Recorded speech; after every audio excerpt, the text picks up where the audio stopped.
Meron tayo unboxing ngayon.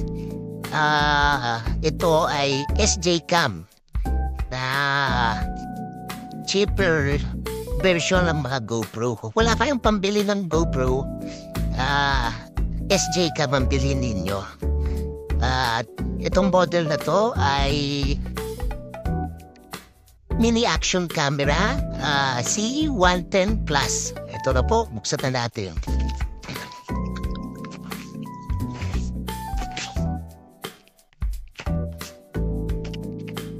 Ayan po siya, action camera na 4K na. 4K na siya. At according to specs, ito siya, 30 frames per second. So, maganda na to. Ngayon, buksan natin.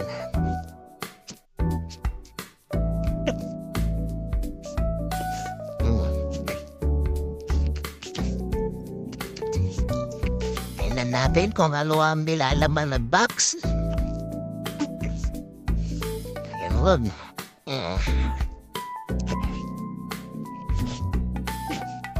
Ayun, siyempre may manual. Ito yung manual niya. Ito yung camera niya, liit. Di ba? Action camera daw ito. Pwedeng gamitin sa mga motorsiklo, bike. At kung ano-ano pang mga paggagamitan nyo na. Sa akin, binili ko ito dahil balak kong gawing second camera siya sa drone. Ayan o, ganyan lang yan. Lalagay lang yan dyan. Meron siyang mount eh. Ayan, di ba? Isang palipad, dalawang view. Sa harapan at sa likod. Tingnan natin kung ano pa yung mga nilalaman ng box.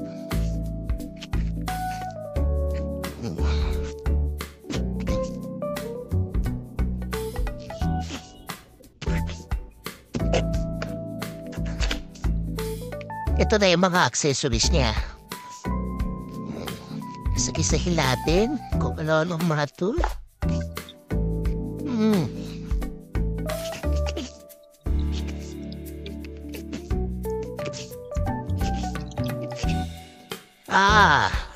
Another mount. Pwede rin gawing dashcam ito. Ayan.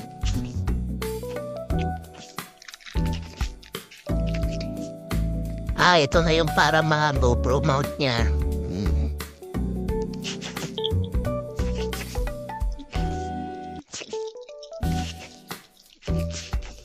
Ito yung enclosure niya. Timbawang gagamitan nyo lang.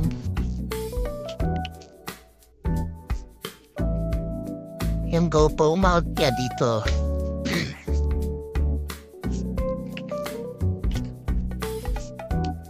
Yun. Tapos, lalagay mo na dyan. Pwede lang pang dashcam. According to specs, f1.8 na yung lens opening niya. Kaya maliwanag to kahit sa gabi. Meron din siya pampunas. Of course, hindi mawawala yung charging cable niya. Mga mount. Kung saan mo bang gustong idikit. Another. Eto. Maraming mount na pwedeng panggamitan. Anyway, ano pa ba?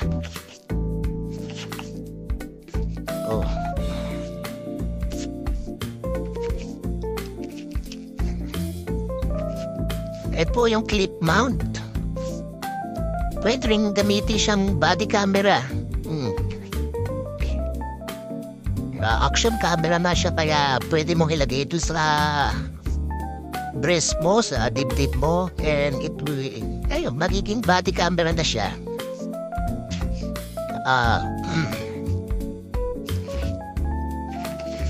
Although sabi to sa specs waterproof na daw ito up to 30 meters.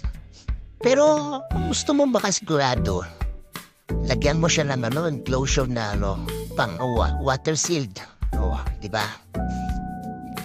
Ayan mga kaibigan. Susubukan natin ito. Pagka nagpalipad ako ng drone, kakabit ko sa drone. Ayan, ganyan. May mount yan Ayos. Ayan. Diyan na po nagtatapos ang ating unboxing. At antabayanan na lang natin kung may ipopost akong mga video footages dito na nakapatong siya sa drone. Okay? Ganyan po ang magiging mount niya pag ikakabit natin sa mga DJI mini series na drone. Medyo may kabigatan lang siya, pero makakayanan niya ng mga DJI mini series. Yun lang po.